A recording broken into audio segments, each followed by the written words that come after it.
शांति। ओम।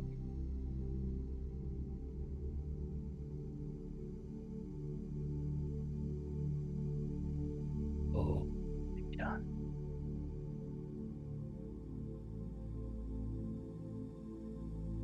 बाबा कहता है,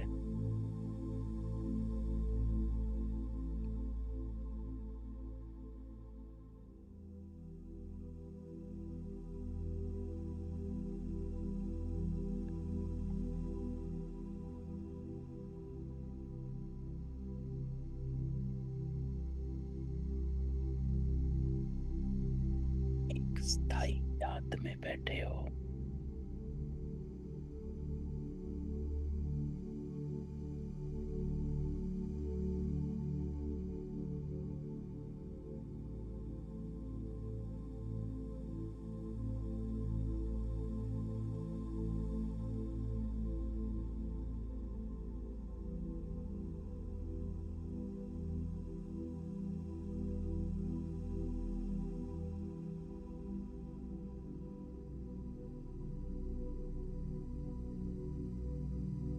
शिव बाबा की याद में बैठे हो।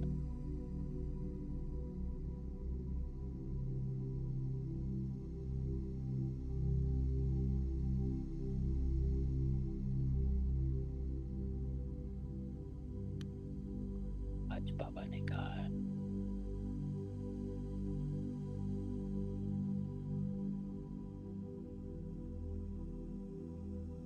यहाँ तुम बाप की याद में बैठे हो।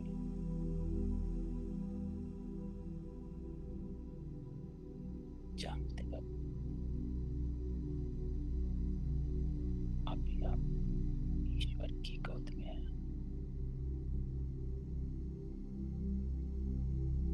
फिर देवी गोद में जाएंगे।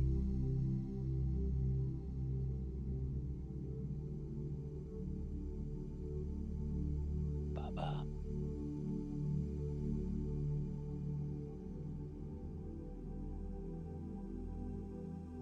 क्या रत्नों से झोली भरने आया।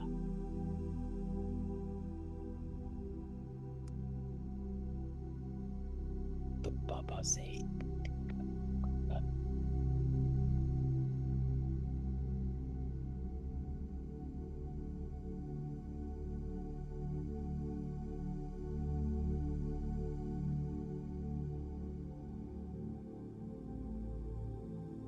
सारा ध्यान से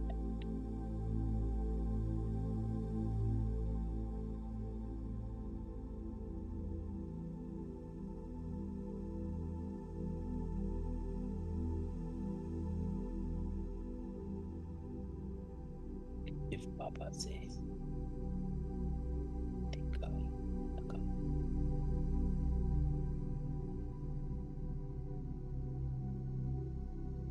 एक मन, एक टिप, एक रस।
शांति।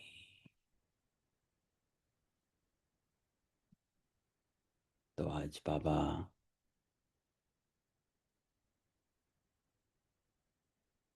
आज की मुरली बड़ी पावरफुल,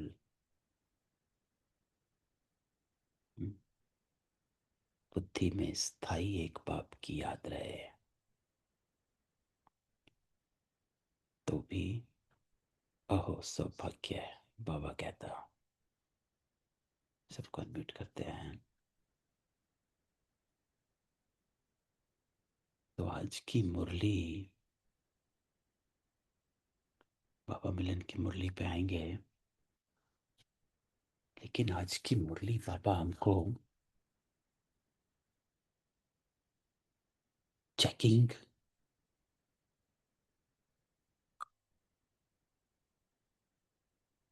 और अटेंशन दिला रहा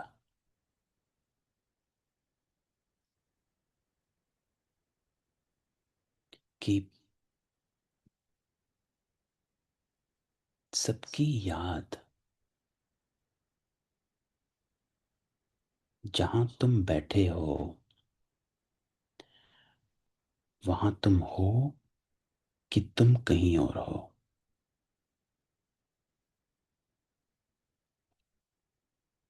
तो बाबा कहता है कि हाँ बैठे तो हैं, लेकिन बुद्धि योग, बुद्धि जो है वो कहाँ ना कहाँ दौड़ती रहती है।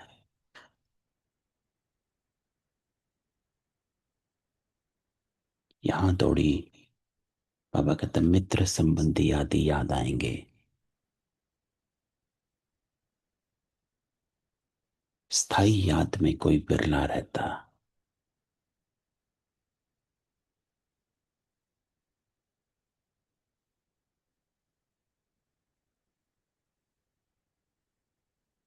तो बाबा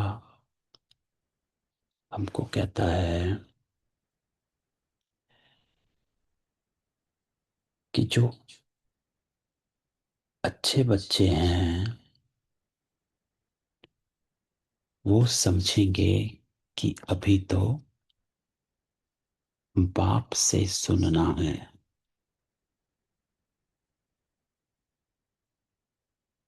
और कोई संकल्प आने नहीं देंगे।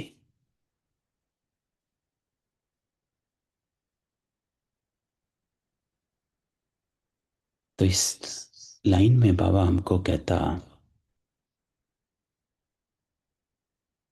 कि बुद्धि इधर उधर जाए, यहां वहां के ख्याल आए,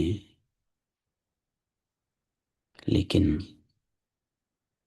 आपको अपनी संकल्पों को समेटना है, और कोई संकल्प आने नहीं देंगे। आया लेकिन तुरंत अटेंशन में, ये नहीं कि वहीं गुम हो गए। क्योंकि बाबा ज्ञान रत्नों से झोली भरने आया, तो बाप से ही बुद्धि का योग लगाना है। और क्यों लगाना है उसके बारे में बाबा अगली लाइन में कहता, क्योंकि नंबरवार धारणा करने वाले तो होते ही हैं। अर्थात कोई अच्छी रीति सुनकर धारण करते हैं, कोई कम धारण करते हैं। मुरली सुनी, बाबा कहता है कि जिसने अच्छी रीति सुना है तो ही धारण होगी।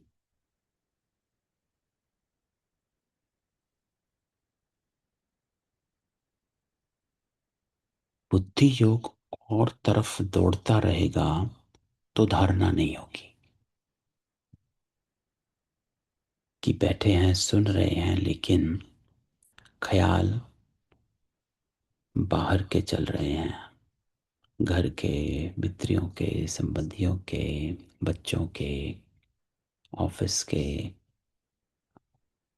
क्या बनाना है, घर के, अगला काम क्या करना है, मुरली के बाद कहाँ जाना है उसके। तो पापा कहता कि इम्पोर्टेंट है कि जब मुरली सुनते तो अटेंशन। पापा ने कहा बुद्धि योग और तरफ दौड़ता रहेगा तो धारणा नहीं होगी, कच्चे पड़ जाएंगे। और कच्चे पड़ जाने का अर्थ पापा ने क्या कहा कि एक तो बारी मुरली सुनी, धारणा नहीं हुई, तो फिर वह आदत पक्की होती जाएगी। अब ये इंपॉर्टेंट लाइन है कि हुआ क्या। बाबा कहता कि अब क्लास में बैठे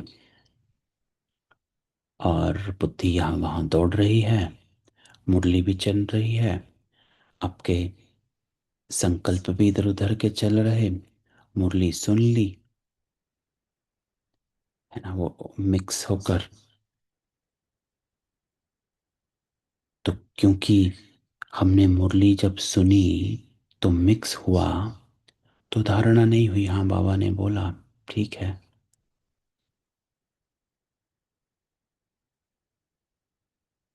तो आदत पक्की होती जाएगी। कौन सी आदत? दो आदतें पक्की होगी। एक कि मुरली सुनते हुए बाहर के संकल्प आ रहे हैं तो हाँ चलने दो। फिर रोज ऐसे ही मुरली सुन रहे हैं, बैठे हैं, लेकिन बाहर का भी चल रहा है, मुरली भी चल रही है, अटेंशन नहीं खिंचवाया, धारणा नहीं हुई। जो भी बाबा ने मुरली में कहा उसको कर्म में नहीं लाया, तो वो धीरे धीरे वैसा ही होता रहेगा। फिर बाबा कहता कितना भी सुनता रहेगा, धारणा नहीं होगी। फिर कितनी भी सुनो। तो हमारी अगर धारणा नहीं हो रही है, मुरली बैठती नहीं है, तो बाबा कहता है ये बात की कमी है, इसके ऊपर अटेंशन लाओ।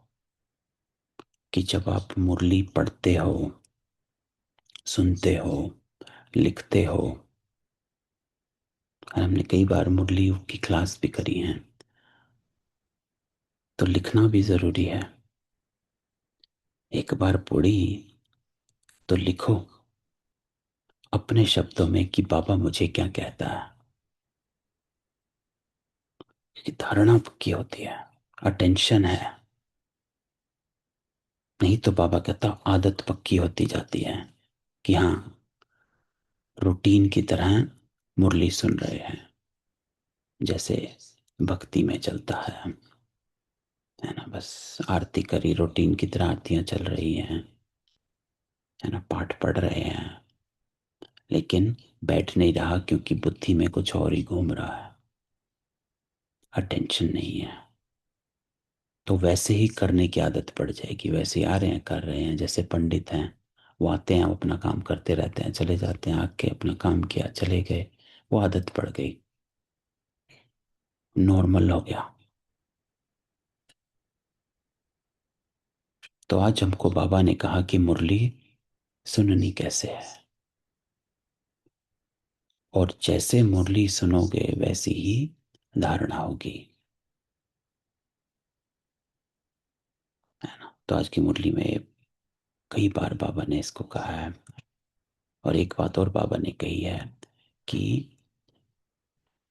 लिखना, कि जितना लिखते जाओगे, जो बच्चे लिखते हैं वो भी धारण, अच्छी रीति धारण कर पाते हैं। तो लिखना भी जरूरी है। लिखने से होता है कि मुझे कितनी बातें समझ में आई, बाबा मुझसे क्या कह रहा है ना। तो वो आज बाबा ने हमें लिखने के बारे में भी बताया है। तो आज पूरी मुरली इस बात पर है कि हमें मुरली सुननी कैसे है, मुरली को स्टडी कैसे करना है, और धारण कैसे करना है, उसके पीछे क्या क्या युक्तियां हैं। तो वो आज बाबा हमको बताते हैं। हाँ? तो ये थी आज की मुरली। किसी को आज की मुरली में कोई क्वेश्चन है? और फिर हम अपनी बाबा मिलन की मुरली को देखते हैं थोड़ा सा।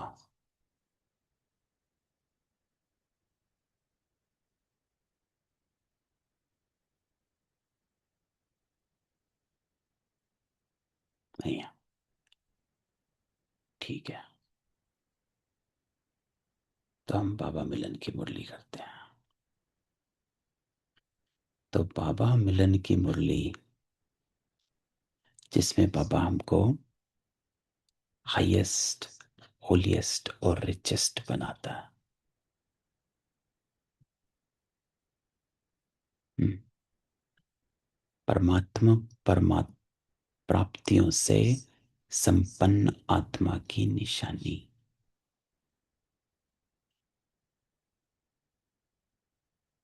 हाईएस्ट, होलीएस्ट और रिचेस्ट आत्माएं।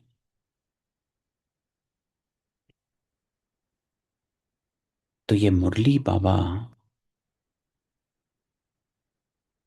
सबसे पहले, तो बाबा हम सबको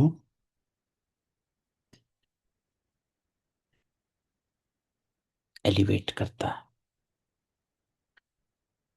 हम्म, कि आप कौन हो, है ना। तो बाबा तो पहले हमें हमारा स्वमान देता है, पहले हमें हमारी पोजीशन बताता है कि तुम कौन हो। और फिर बाबा हमको कहता है कि क्योंकि तुम ऐसे हो, तो अब तुम्हें करना क्या है ना। फिर बाबा उसके ऊपर आता है।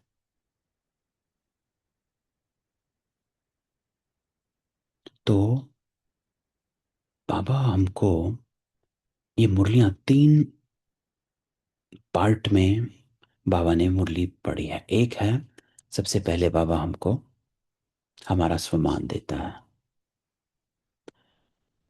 दूसरे पार्ट में बाबा हमें सहज याद की विधि देता है कि कैसे आप निरंतर याद में, सहज याद में रह सकते हो। और फिर बाबा हमें हमारा खजाने की स्मृति देता है कि ये खजाने हैं, इन खजानों को बढ़ाना कैसे है, यूज कैसे करना है, वो बताता है।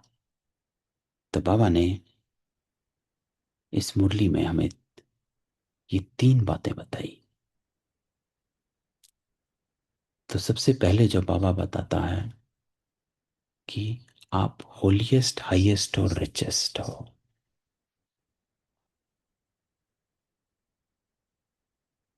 है ना। तो इसमें बाबा कहता है इस ज्ञान का फाउंडेशन ही है होली, अर्थात पवित्र बनना।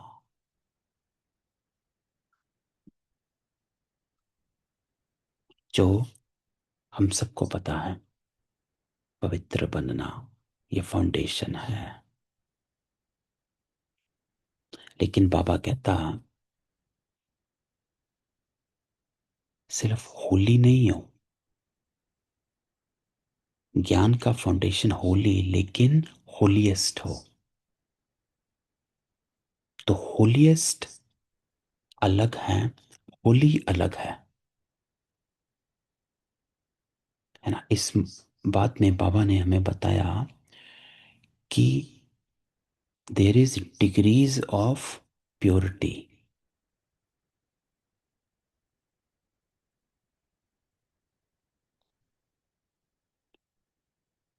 होलीस्ट, बाकी भी होली होते हैं, है ना। बाबा ने इसमें ये भी कहा और भी पवित्र बनते हैं, है ना। अब ये सब कई बार क्वेश्चन आता है कि भाई परम धाम में तो सब पवित्र है, जब हम सब वहां पहुंचेंगे, सारी आत्माएं वहां जाएंगी तो सभी पवित्र होंगी। तो डिफरेंस क्या है? तो इस मुरली में बाबा ने बताया कि there is a difference in the degree of purity, है ना। डिग्री ऑफ प्योरिटी में डिफरेंस है, जिसमें बाबा कहता और भी पवित्र बनते हैं, बाकी सब बनते हैं, सारी आत्माएं पवित्र होती हैं क्योंकि परम धाम में तो पवित्र ही हैं। लेकिन आपकी पवित्रता की विशेषता है, there is a degree of purity. Purity में भी डिग्रीज हैं, कम प्योर है, ज्यादा प्योर है, पूरा प्योर है, किस लेवल की प्योरिटी है। एक बाबा की मुरली है अव्यक्तवाणी, जिसमें बाबा ने 8 लेवल्स ऑफ प्योरिटी बताया है। 8 लेवल्स ऑफ प्योरिटी। तो हम जो हैं हाईएस्ट जो हैं वो 8 लेवल्स ऑफ प्योरिटी में।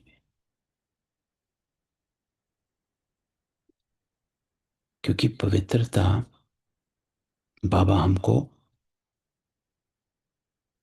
इट स्टार्ट्स फ्रॉम आउटसाइड, बाहर से अंदर की तरफ जाती है ना। The highest purity is the deepest purity, जो अंदर की प्योरिटी है। एक है बाह्य प्योरिटी। तो हम जब ब्राह्मण बनते हैं तो हम धीरे धीरे आउटसाइड से इनसाइड आते हैं। बाबा हमको आउटसाइड से इनसाइड सिखाता है। कैसे? आउटसाइड की प्योरिटी अर्थात कि तुम्हें यू नो स्वच्छ रहना है, and that is outside of purity. क्योंकि आउटसाइड प्योरिटी भी हेल्प करती है, इनसाइड प्योरिटी के लिए आउटसाइड प्योरिटी हेल्प करती है और ज़रूरी है। जब तक आउटसाइड की प्योरिटी नहीं होगी, धीरे धीरे इनसाइड की भी नहीं होगी।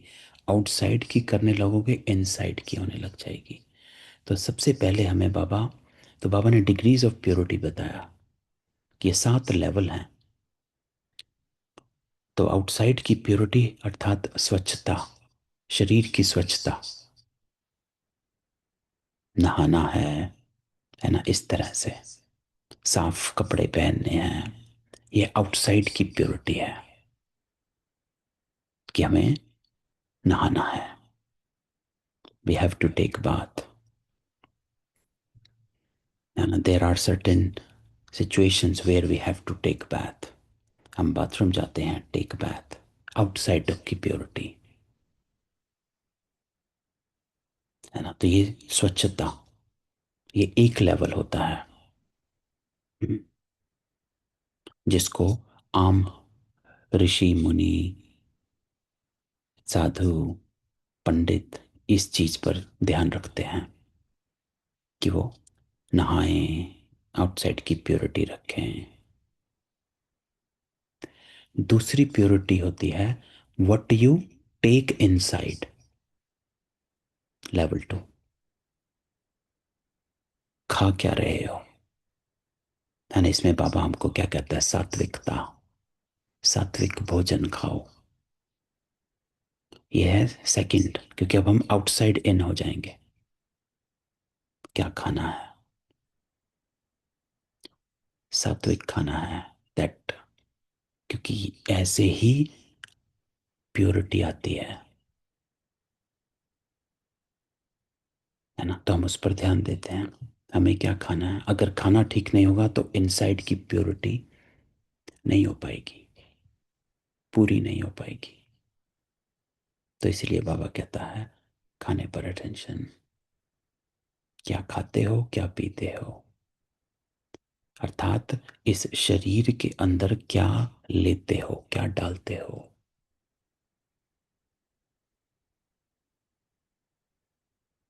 है ना। और शरीर शरीर की जो हमारा जो लेवल 1 है, जिसमें हम स्वच्छता में जाते हैं, उसमें सेलिबेसी भी आ जाती है, ब्रह्मचर्य है। इसलिए बाबा कहता है पवित्रता सिर्फ ब्रह्मचर्य नहीं, क्योंकि पवित्र ब्रह्मचर्य जो है वो आउटसाइड शरीर का शरीर की डिमांड, है ना, शरीर का आकर्षण। तो दूसरा, अंदर क्या लेते हो, क्या खाते हो, क्या पीते हो, इस पर अटेंशन,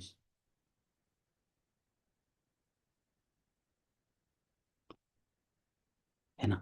तीसरा, क्या सुनते हो,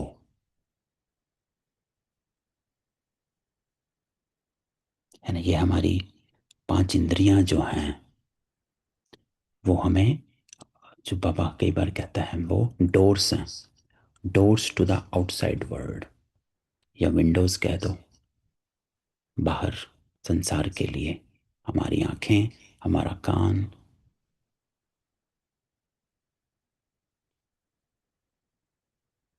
तो हम क्या सुनते हैं, तो वो प्योरिटी,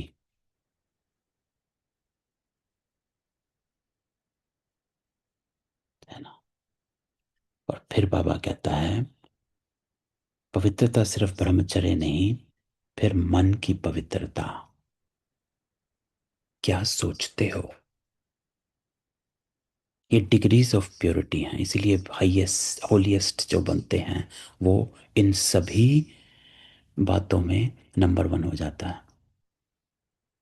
तो मन की प्योरिटी, क्या सोचते हो, किन संकल्पों में रहते हो, मन कहाँ लगाते हो।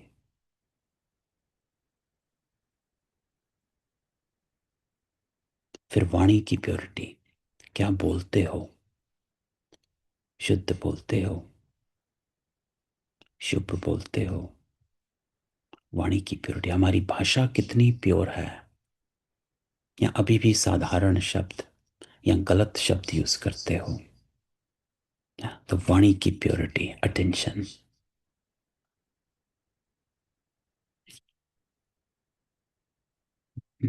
फिर है कर्मों की प्योरिटी, कि हमारे कर्म कितने प्योर हैं।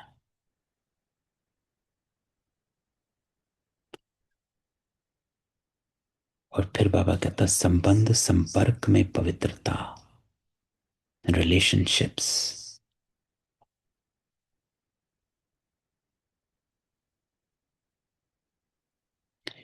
कि हम रिलेशनशिप्स में, हमारे संबंधों में कितनी प्योरिटी है, अर्थात किस उससे देखते हैं संबंधों को।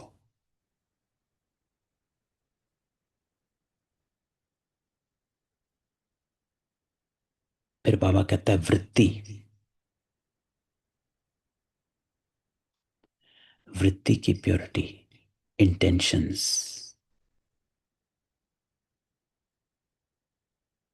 भाव क्या है, कि हम किसी के साथ कर कुछ रहे हैं और सोच कुछ रहे हैं। हमने जो काम किया उसके पीछे इंटेंशन अलग है। एग्जाम्पल जैसे सेवा कर रहे हैं, तो हम सेवा पर आए हैं आज, इसलिए आए हैं कि कोई मुझे नोटिस कर रहा है, या फिर मैं इसलिए आया हूं कि मेरा नाम होगा, या फिर इसलिए आया हूं कि बाबा की सेवा है। चलो, इंटेंशन क्या है। कर्म तो किया, लेकिन कर्म के पीछे इंटेंशन क्या है, वो प्योरिटी, जिसको बाबा कई बार कहता है, कथनी, करनी और सोच एक, है ना। वृत्ति की प्योरिटी, की इंटेंशन क्या, आपने कुछ किया, आपके कर्म के पीछे क्या इंटेंशन था। कई बार किसी को दिखाने के लिए कर्म करते हैं, कर तो दिया लेकिन दिखाने के लिए कर रहे हैं, तो इंटेंशन गलत है, या जताने के लिए कर रहे हैं, तो वो purity.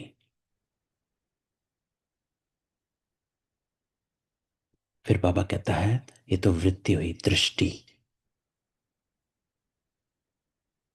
How pure is your दृष्टि। इसलिए बाबा कहता है, भाई भाई की दृष्टि, आत्मिक दृष्टि।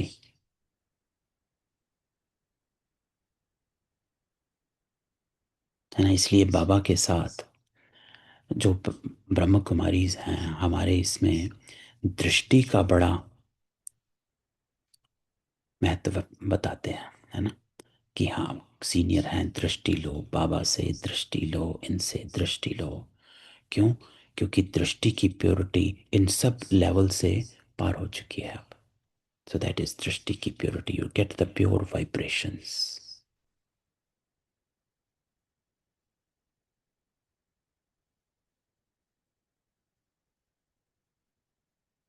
और जो सबसे आखिरी है, द लास्ट लेवल, वो बाबा ने कहा, स्वप्न मात्र भी अपवित्रता मन बुद्धि में टच नहीं करे। स्वप्नों की प्योरिटी, ये लास्ट स्टेज है। जब हमारे सपने जो हैं प्योर हो जाएं तो समझो आपका प्योरिटी का लेवल हाईएस्ट हो गया। क्योंकि सपनों में जो आता है वो हमारे संस्कारों का, हमारे सबकॉन्शियस माइंड का वो सीन सपनों में आते हैं। जो हमारे संस्कार रहे हुए हैं सबकॉन्शियस माइंड में जो रहा हुआ है वो सीन सपनों में आते हैं।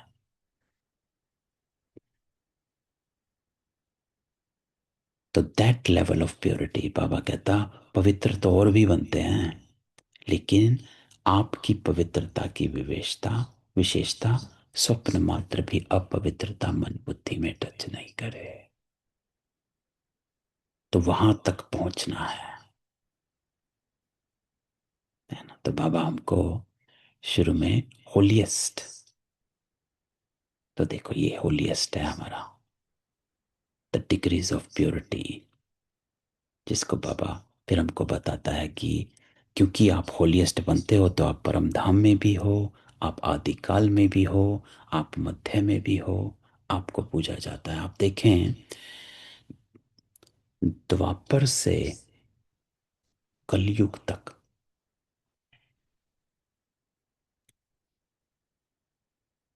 देवताओं को पूजा जाता है ना। इसलिए सेकंड जो बाबा कहता है हमें कि आप हाईएस्ट भी हो, होलीएस्ट तो बन गए। अब बाबा कहता जितने होलीएस्ट उतने ही हाईएस्ट भी हो।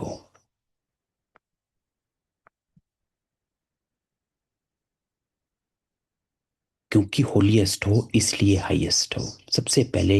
इसलिए जो इसका ऑर्डर है वो ये है, first holiest, then highest, then richest.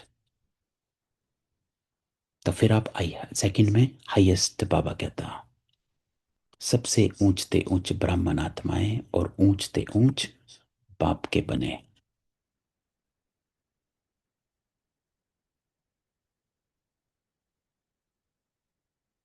तो बाबा कहता आप हाईएस्ट हो। क्योंकि एक हाईएस्ट बाबा बताता आप परम धाम में मेरे साथ हो, बाकी आत्माएं साथ में नहीं है, दूर दूर है। क्यों? क्योंकि degree of purity is less. आपकी डिग्री ऑफ प्योरिटी हाई है बाकी आत्माओं से। और जितनी डिग्री ऑफ प्योरिटी है उस हिसाब से वो सतयुग में आते हैं। जो हाईएस्ट होता है वो सबसे पहले आएगा, है ना, डिग्री ऑफ प्योरिटी में। है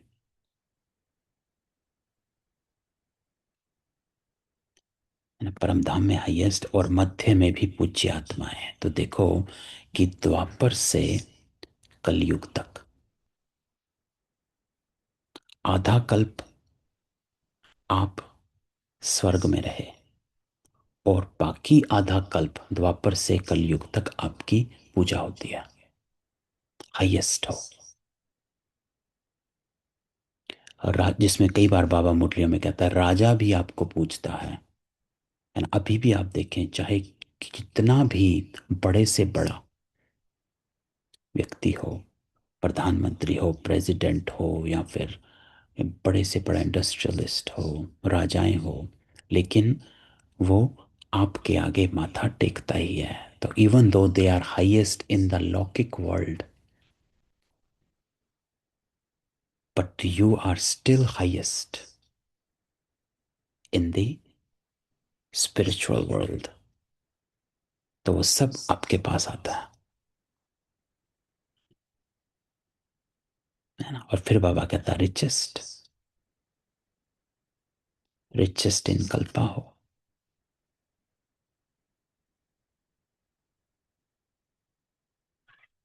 जिसमें कई बार बाबा हमको कहता है कि सिर्फ अगर सुख आधा आधा हो, कि आप सतयुग और कलयुग में, सतयुग और त्रेता में सुख भोगते हो और द्वापर और कलयुग में दुख भोगते हो, तो कोई फायदा नहीं। आधा आधा हो तो भी कोई फायदा नहीं। बाबा हमें कई बार मुरलियों में बताता है कि आप 3/4, 3/4 सुख भोगते हो। आप द्वापर में भी सुखी हो, इवन दो वाम मार्ग में आते हो, लेकिन आप तब भी राजाएं ही रहते हो। द्वापर में भी आप सुख हो, 3/4 सुख है आपके ऊपर। ये तो अंत में आपको थोड़ा बहुत दुख देखने में आता है। अभी आप, हम सिर्फ इस जन्म को जानते हैं तो हम देखते हैं अरे बाबा ये कैसा जन्म है, हम तो दुखी हैं। तो बाबा अगर हमें हमारी पुरानी सभी 84 जन्मों की रील दिखा दे, तो हम देखें कि हम तो बड़े सुखी रहते हैं। इसलिए इसको खजाना बाबा ने कहा अगले लाइन में, कि ये जो खजाना जो आपको मिलता है, ये अनेक जन्म चलता है, पूरा कल्प चलता है, कि आप सुखी रहते हो। ये तो कलयुग के अंत में आपको थोड़ा बहुत दुख देखने में मिलता है। वो भी क्यों, वो भी जरूरी है। क्योंकि आप अपने आप को देख लें, अगर वो दुख आए नहीं तो आप तो बाबा को याद ही नहीं करें। तो वो दुख भी जरूरी है, ताकि आप बाबा से जुड़ा रहें। ये भी ड्रामा है, नहीं तो तुरंत भूल सकते हो, भूल जाते हो। आज भी हम अपने आप को देख लें, कहीं भी लौकिक में भी कुछ कईयों के साथ होते हैं, कोई फंक्शन में हो या कहीं जा रहे हो, घूम रहे हो, कैसे भूल जाते हैं। जैसे कब तुम सुख में हो भूल जाते हो। तो इसीलिए वो थोड़ा बहुत जो भी दुख है अभी, वो इसलिए है कि आप बाबा से जुड़ा रहें। हाँ, इसलिए बाबा कहता है ये खजाना जो आपको मिलता सारे कल्प चलता है, इसलिए आप रिचेस्ट हो। तो ये पहले भाग, ये था मुरली का फर्स्ट पार्ट। अब कोई क्वेश्चन? फर्स्ट पार्ट में देखो कितना इसमें बाबा हमको प्योरिटी का, हाईएस्ट का और रिचेस्ट का बताता।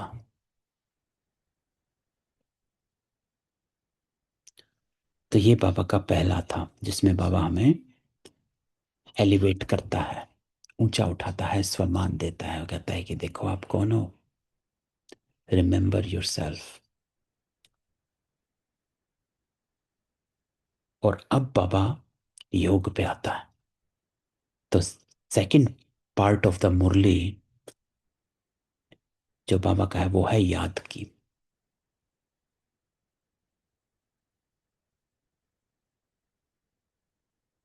कि याद का आधार क्या है।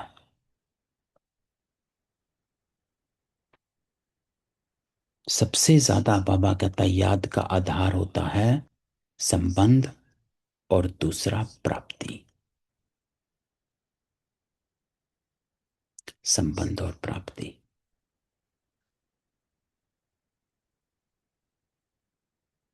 क्योंकि संबंध में क्या होता है, फीलिंग्स होती हैं, है ना। आप देखें लौकिक में भी रिलेशनशिप्स जो होते हैं, फीलिंग्स होती है।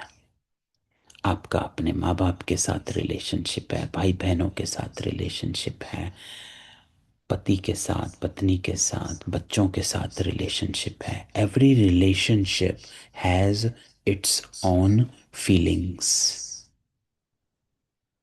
है ना, फीलिंग्स उठती हैं और उस फीलिंग्स का के कारण ही याद आती है ना। आपका किसी के साथ अच्छी फीलिंग है, अच्छा रिलेशनशिप है, तो वही याद आता है। तो इसलिए पापा कहता है याद का आधार संबंध है। तो बाबा को इस संबंध में बांधा है,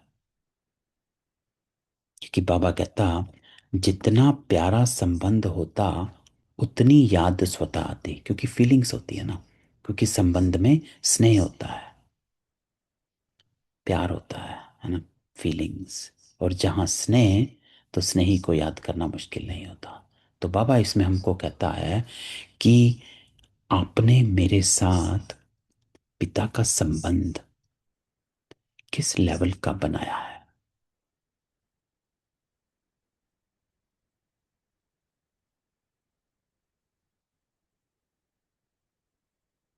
जिसको बाबा कहता तो बाप ने सर्व संबंध का आधार बना दिया है।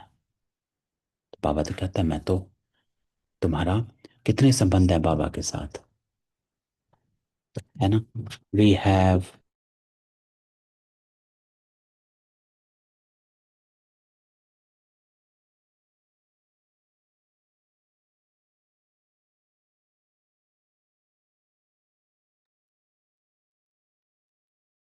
तो कितने संबंध बाबा के साथ, बाबा कहता बाप, टीचर, सतगुरु, है ना, ये तीन तो हैं। फिर बाबा कहता बंधु, सखा,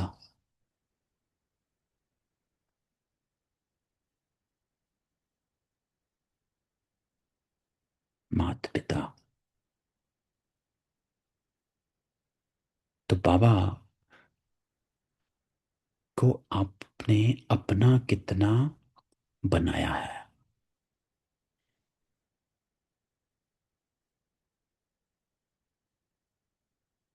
ना, तो वो संबंध की याद। लेकिन संबंध के साथ बाबा कहता है सिर्फ संबंध नहीं, प्राप्तियों को याद करो। तो प्राप्तियों को याद करो। अब सोचो क्या प्राप्त हुआ है।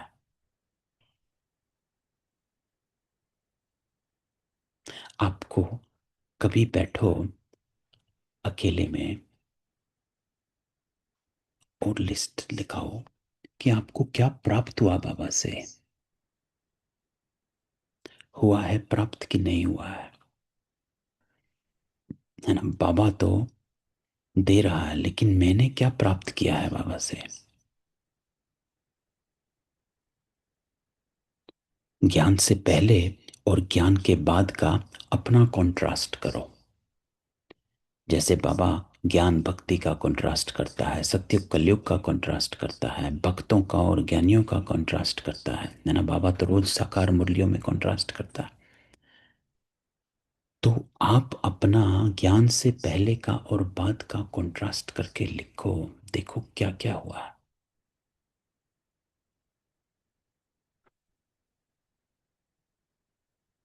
है ना। पहले कैसे थे, अब कैसे है। अपने और साधारण आत्माओं में कंट्रास्ट करो, आप क्या करते हो वो क्या करते हैं सिचुएशंस में, है ना, चीजों में आप क्या करते हो और वो क्या करते हैं।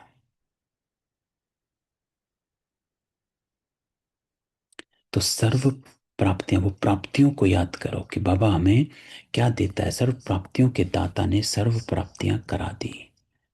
तो अपने को सर्व खजानों से संपन्न अनुभव करते हो,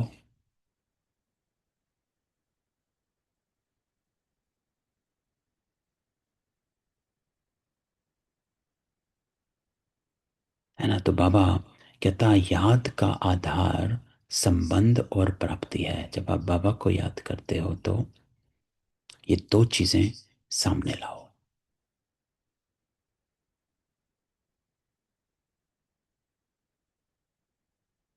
और फिर आगे बाबा ने कहा कि निरंतर याद अगर निरंतर याद रखनी है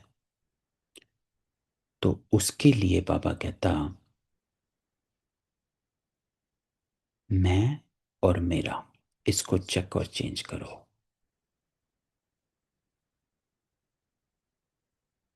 आप कौन हो? बताओ आप कौन?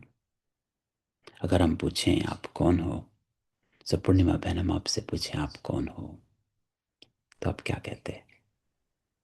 जी भाई जी, मैं बोलूंगी कि मैं बाप समान चैतन्य ऊर्जा हूँ।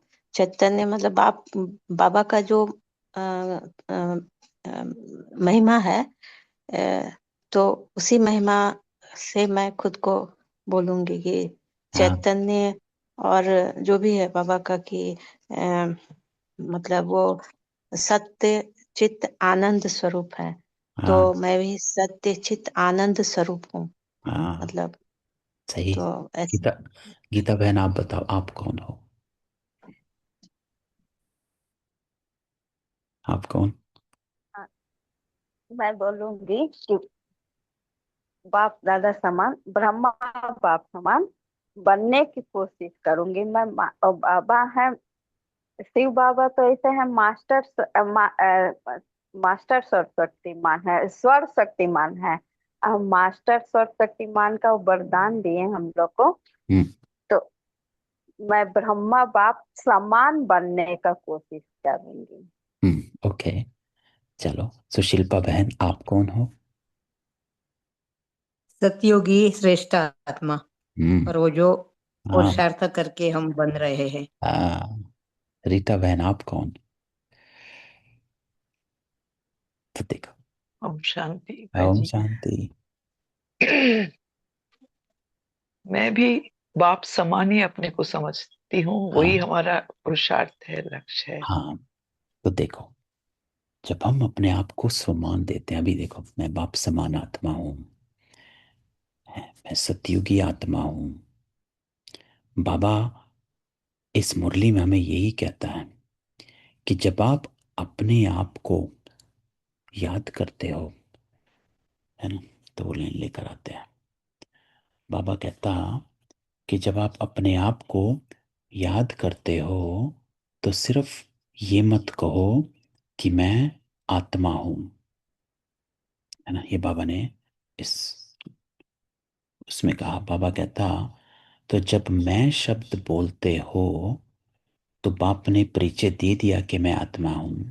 तो जब भी मैं शब्द बोलते हो तो ये याद करो कि मैं आत्मा हूं, लेकिन इम्पोर्टेंट है, अकेले में नहीं सोचो कि मैं आत्मा हूं, है ना। तो जब भी सिर्फ ये नहीं सोचो मैं आत्मा हूं, इसलिए जब भी कर्म में भी आते हो, I am a soul, you are a soul, नहीं। बाबा कहता नहीं, ये साथ में सोचो कि मैं श्रेष्ठ आत्मा हूं, परमात्मा पालना के अंदर रहने वाली आत्मा हूं।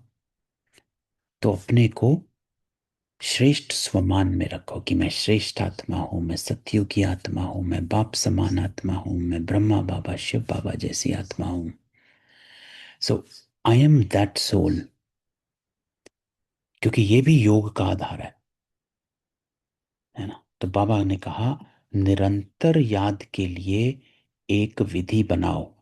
कई बार क्वेश्चन होता है हम निरंतर याद में कैसे रहें, तो बाबा कहते निरंतर याद के लिए एक विधि बनाओ। विधि क्या? जो मैं और मेरा बोलते हो उस समय मैं के आगे मैं आत्मा मत लगाओ, मैं स्वमान जोड़ो उसके अंदर। आत्मा तो सारी दुनिया है ना, सभी आत्माएं ही हैं। तो वो स्वमान नहीं है, मैं आत्मा हूं इज नॉट अ स्वमान, वो तो आपकी रियलिटी है। स्वमान हो गया जो आपको एलिवेट करे, स्व का मान, है ना। जैसे नॉर्मल आत्माएं जब अपने आप कहते हैं अरे मैं प्रेसिडेंट हूँ, मैं प्राइम मिनिस्टर हूँ, मैं सीईओ हूँ, मैं ये हूँ, मैं वो हूँ, सो they don't say I am a normal person, कि मैं आई एम अ पर्सन। हम कभी नहीं कहते आई एम अ पर्सन, इसलिए मैं आत्मा हूँ नहीं। बाबा कहता मैं श्रेष्ठ आत्मा हूँ, मैं सत्युग की आत्मा हूं, मैं बाप समान बाबा की जैसी आत्मा हूं। तो ये साथ में जाओ।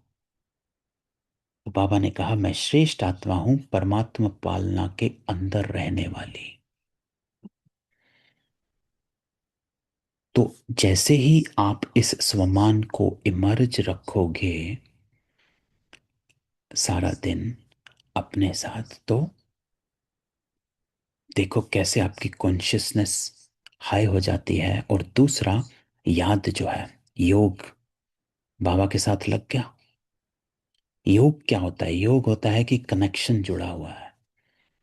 क्योंकि जब आप इस स्वमान में आ गए, आप देखो, अगर आप इस स्वमान में आ गए कि मैं श्रेष्ठ आत्मा परमात्मा पालना के अंदर रहने वाली आत्मा हूं, तो कुछ गलत हो सकता है? नहीं। तुरंत आप शांत उसमें आ जाओगे। आपके सब संकल्प जो हैं वो शांत हो जाएंगे। सिचुएशन जो है वो ठहर जाती है। क्योंकि अब आप अपने आप को डिटैच, जैसे ही आप स्वमान, स्वमान से होता क्या है, स्वमान हमें डिटैचमेंट लेकर आता है। हमारे जो कर्म बंधनों की अटैचमेंट्स हैं, कार्मिक अकाउंट का जो प्रभाव होता है, वहां से डिटैचमेंट लेकर आता है। क्योंकि हम अपने आप को इस शरीर के उससे अलग कर देते हैं कि मैं ये हूं, I am not this body. तो वो डिटैचमेंट हमें मदद करती है। हमारा क्या सोचना है, क्या बोलना है, क्या करना है, मन वाचा कर्म संबंध संपर्क, ये सारी पांचों की पांचों चीजों में हेल्प करती है डिटैचमेंट। और डिटैचमेंट आती है स्वमान से। कि जब हम अपने आप को ये कहें, तो हम ये पांचों चीजों में अपने आप को एलिवेट कर सकते हैं, है ना। तो इसलिए बाबा कहता, निरंतर याद के लिए ये विधि है कि जब मैं और मेरा बोलते हो, तो मैं को चेंज करो। मैं श्रेष्ठ आत्मा हूं, परमात्मा पालना के अंदर रहने वाली आत्मा हूं, इसको इमर्ज करो।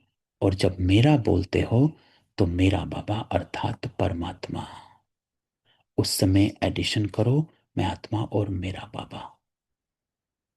तो इस विधि से सहज निरंतर योगी बन सकते हो।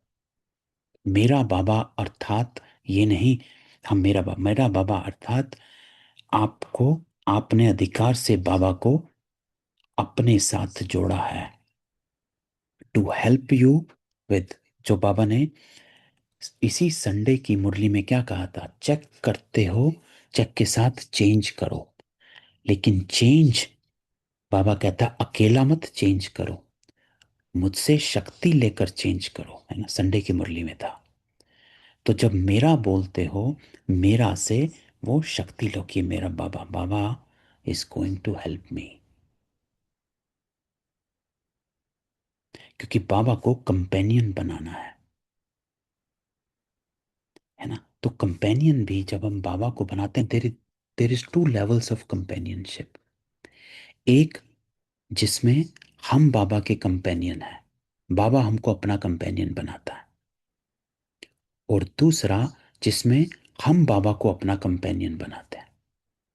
तो ये दो अलग अलग चीजें हैं। बाबा हमको कंपेनियन बनाता है। किसमें बनाता है बाबा हमको कंपेनियन?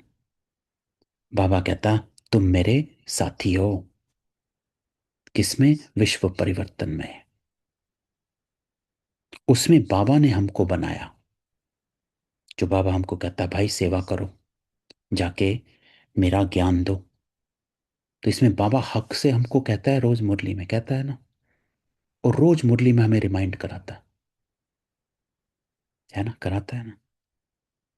तो बाबा ने जब हमें अपना कंपेनियन बनाया, वो हमें रोज रिमाइंड कराता है, सेवा करो, मेरा परिचय दो, अपने भाई बहनों को ढूंढो, तुम्हें विश्व परिवर्तन करना है। इस मुरली में भी पहली लाइन क्या थी? इस मुरली की पहली लाइन यही है, आज विश्व परिवर्तक बाप दादा साथी बच्चों से मिलने आए, साथियों से, बाबा के कंपेनियन। तो बाबा ने हमको कंपेनियन बनाया विश्व को परिवर्तन करने में, और हम उसकी सेवा में लग गए, है ना। तो ये तो हुआ बाबा के साइड की कंपेनियनशिप, जिसमें बाबा हमें सेवा करवाता है। लेकिन दूसरा, मैंने बाबा को कंपेनियन बनाया, अब ये अलग है। बाबा मुझे कंपेनियन बनाता है विश्व परिवर्तन में, लेकिन मैं बाबा को अपना कंपेनियन बनाता हूं स्व स्वयं परिवर्तन में। ये डिस्टिंक्शन है। तो अपने आप से पूछो, क्या मैंने बाबा को अपना कंपेनियन बनाया है? बाबा तो मुझे रोज अपने हक से बोलता है कि भाई सेवा करके आओ, ज्ञान दो। क्या मैं बाबा को हक से कहता हूं बाबा मेरी हेल्प करो, ये संस्कार हटाओ, ये परिस्थिति आई है, आई नीड योर हेल्प? तो ये सोचो कि मैंने बाबा को अपना कंपेनियन कितना बनाया है। उसने तो बना लिया, वो तो हमारे को लगा दिया उसने सेवा पे। मैंने कितना बनाया? इसलिए वो मेरा बाबा बाबा कहता है बीच में, मैं और मेरा। कि जब मेरा कहते हो तो मेरा बाबा अर्थात बाप, पिता है वो। ही हैज टू हेल्प, उसको आना है। तभी बाबा कहता है एक कदम मेरा सो आपके। क्योंकि आप बच्चे का होमवर्क तो नहीं करते हो ना। अगर आप अपने बच्चे का सारा होमवर्क ही करने लग जाओ तो वो सीखेगा नहीं। नहीं करते हो ना, लौकिक में भी नहीं करते हो। आप उसको कहते हो करो और मैं आपकी हेल्प करूंगी, है ना। करेक्शन करते हो आप, हेल्प करते हो, सिखाते हो, लेकिन करता वो है। इसी तरह बाबा मुझे कहता है कि भाई एक कदम तेरा सो मेरे, लेकिन स्टार्ट तुझे करना है। अगर तू बैठ ही जाएगा then I will not do, क्योंकि मैं तेरा होमवर्क नहीं करने वाला, है ना। नहीं करना भी नहीं चाहिए, है ना। लेकिन हक से आप बाबा को अपने साथ बिठाओ, जैसे बच्चा हमको अपने होमवर्क के लिए बिठाता है कि मेरे साथ बैठो, मुझसे अकेले नहीं होगा। And we look at him when he or she is doing the work and correct them. ऐसे मुझे बाबा को हक से अपना कंपेनियन बनाना है। उसको कहते हैं मेरा बाबा, इसलिए बाबा कहता है मेरा बाबा। और इसको कहते हैं निरंतर याद। ऐसे आप निरंतर याद में रह सकते हो। तो ये दो बातें, मैं और मेरा कंपेनियनशिप और हमारा सम्मान, इसको याद रखो, है ना। चलो, ओम शांति। ये है आज हमारी चरनी की मुरली की तो क्वेश्चन।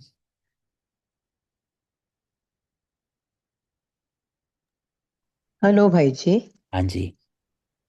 ये पहले जो बताया था उसमें से क्वेश्चन पूछूं क्या? हाँ, किसी से भी पूछो। हाँ, वो जो हमारे कलयुग में जो दुख देखते हैं लास्ट जन्म में वगैरह, हाँ। तो ये कर्मानुसार आते हैं या ड्रामानुसार? ड्रामा अनुसार। कर्म जो है आपके वो ड्रामा के ही कारण चल रहे हैं। तो ड्रामा हम्म। सबसे बड़ा है, ड्रामा ही कर्म कराता है ना। नहीं मिस, थोड़े बुरे कर्म होने से अगला जन्म वैसे दुख हाँ। आते हैं ऐसे बोलते हैं ना। हाँ। हाँ। तो ये बुरा कर्म तो हम मिस ऐसे विकारों के आगे होकर किए होंगे ऐसे। हाँ, तो किए ना, है ना। विकारों से हाँ। हमने गलत कर्म किए हैं। तो इसलिए ड्रामा जो है उसमें हाँ। सब जो हमारे जन्म है वो सब ड्रामा अनुसार ही है ना, कि ड्रामा कराता है। हम्म। लेकिन बाबा हमको क्या कहता है, अभी थोड़े दिन पहले की ही साकार मुरली में था, जब बाबा हमको कहता हम्म। कि ड्रामा तो है लेकिन पुरुषार्थ तुम्हें करना है ना। ड्रामा हम्म। है फिर भी पुरुषार्थ करना है। अब इसके इसके बारे में सोचें। देखो, मैं जो देखता हूँ, मैं बाप दादा को देखता हूँ, शिव बाबा को देखो, ठीक है। हम्म शिव बाबा को पता है कि ये सृष्टि का जो चक्र है ये चलेगा, है ना। हम्म कलयुग के बाद सतयुग आना ही है। शिव बाबा को पता है सतयुग आना, हम्म है ना। हम्म वो तो कहता ही है कि ड्रामा हम्म रिपीट होता है, और ड्रामा से कलयुग के बाद सतयुग आना है ना। पता है हम्म, शिव बाबा को। और शिव जी बाबा को ये भी पता है कि सतयुग में देवता होते हैं, है ना। हाँ लेकिन अब ये बात गौर फरमाने की है, अटेंशन की है। शिव बाबा को भी पता है कि ड्रामा के अनुसार सतयुग आना है, फिर भी शिव बाबा को आना पड़ता है, कर्म करना पड़ता है। Hmm he has to come and do everything that he is doing right now, है ना। बाबा को आना पड़ा। हम्म हम्म आप देखें, हम्म जबकि बाबा को भी पता है कि ड्रामा है, लेकिन फिर भी वो आकर अपने कर्म करता है। वो हमें सब कुछ करवाता है। वो भी बैठ हम्म सकता है कि हाँ ये तो ड्रामा है, अपने आप सत्युग आना है तो आने दो भैया, आना तो है ही, ड्रामा में लिखा है तो जरूर आएगा, मुझे क्यों जाना, हम्म, है ना। है ना। तो बाबा को हाँ हाँ देखो, ड्रामा तभी तो ड्रामा है, फिर भी पुरुषार्थ करना ही है ना। हाँ क्योंकि हाँ बाबा बैठ नहीं जाते, है ना। नहीं तो बाबा तो परम धाम में बैठा रहे, लेकिन वो बाबा बैठ नहीं जाते, हम्म लेकिन आकर मुरली सुनाते हैं, कर्म करता है। ऐसे ही हम्म तुमको भी करना है। तभी इसलिए बाबा कई बार मुरलियों में कहता है ना, लक्ष्मी नारायण तो बने, लेकिन हम्म बनाया किसने, है ना। ड्रामा में है बाबा कहता आप हम्म राजा बनोगे, लेकिन बनाता कौन है, बाबा। और बनते तुम हो, हम्म नॉलेज बाबा देता है। इसीलिए जैसे बाबा बैठ नहीं जाता, हम भी बैठ नहीं सकते, क्योंकि कर्म करना पड़ता है। इसलिए कहते हैं कर्मों की गुह्य गति, एक हाँ अव्यक्त हाँ वाणी है कर्मों की गुह्य गति पे, जिसमें कहते हैं कि ड्रामा हम्म और कर्म, ये दोनों का इंटरेस्टिंग रोल है पूरे कल्पा में, कि ये दोनों कैसे चलते हैं। इसलिए बाबा को देखो, बाबा, जब बाबा को करना पड़ा तो हम तो क्या ही हैं, है ना। इसलिए हमें पुरुषार्थ करना पड़ता हाँ हाँ है। ठीक है, हाँ चलो। ओके हाँ ओम शांति। ओम शांति। चलो, ओम शांति। ओम शांति।